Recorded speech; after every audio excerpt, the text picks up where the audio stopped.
एक गांव में एक बुजुर्ग महिला रहती थी। वो बहुत ही सरल भोली थी, जो जैसा कह देता था मान जाती थी। घर में बेटा बहू और नाती पोते थे। भोली दिन भर अपने नाती पोतों को खिलाती रहती थी। वो कभी किसी से नहीं झगड़ती थी। मंदिर रोज दर्शन करने जाती थी। सब पूछे कि भोली, मंदिर जाने से क्या मिलता है? तो भोली झट से कहती, ठाकुर जी तो मिलते हैं। सब ठहाके मार के हंसते थे और भोली का मजाक उड़ाते थे। भोली किसी का बुरा नहीं मानती थी, हमेशा खुश रहती थी। एक दिन मंदिर के पुजारी को किसी काम से बाहर जाना था। उन्होंने भोली से कहा, माई, ठाकुर जी से मिलने तो रोज आती हो। 2 दिन भगवान की पूजा तथा सेवा करो और भोजन बनाकर खिलाओ। हमें ज़रूरी काम से बाहर जाना है। 2 दिन मंदिर में ही रहना अपने ठाकुर जी के साथ। भोली मान गई। वो बोली, ठीक है, जैसा बनेगा खिला देंगे। 2 दिन की तो बात है।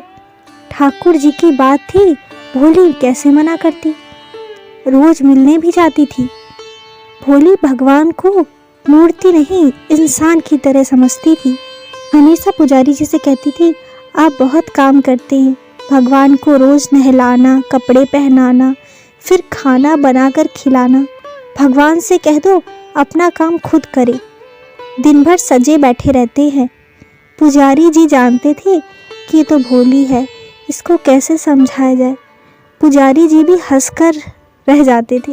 पुजारी जी भोली को मंदिर की जिम्मेदारी सौंप कर चले गए। भोली ने बाल्टी पानी भरा। बोली, ठाकुर जी जल्दी आओ, अपने आप नहा लो। ठाकुर जी ने आकर स्नान किया। बोली, कपड़े पहनो जल्दी, और ये चंदन रखा है, तैयार हो जाओ। ठाकुर जी ने सब काम स्वयं ही कर लिया। भोली ने रसोई बनाई, थाली परोस दी और कहा, जल्दी अपने आप भोजन करो। ठाकुर जी ने भोजन कर लिया। फिर भोली ने साफ सफाई की और फिर थक गई। फिर बोली, ठाकुर जी अब सो जाओ। ठाकुर जी सो गए।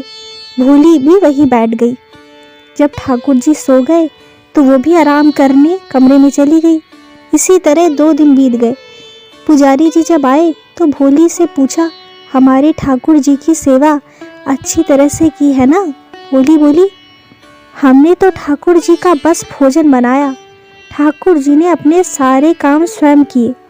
हम बूढ़े कैसे इतना काम करते?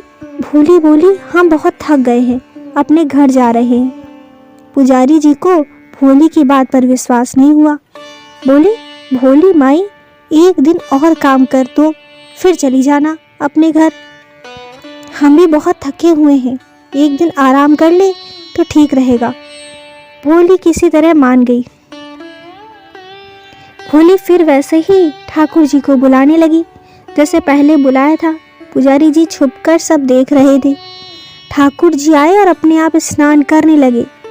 जैसे ही पंडित जी ने ठाकुर जी के दर्शन किए तो उनकी आंखों से आंसू बहने लगे। भगवान अंतर ध्यान हो गए। पुजारी जी भोली के चरणों में गिर पड़े और कहने लगे, भोली माई, तुमने आज मुझे भगवान के दर्शन करा दिए। तुम धन्य हो मैया। मैंने इतनी सेवा की, परंतु विश्वास की कमी थी। आज मेरी आंखें खोल दी। ऐसी है भोली मैया की कहानी।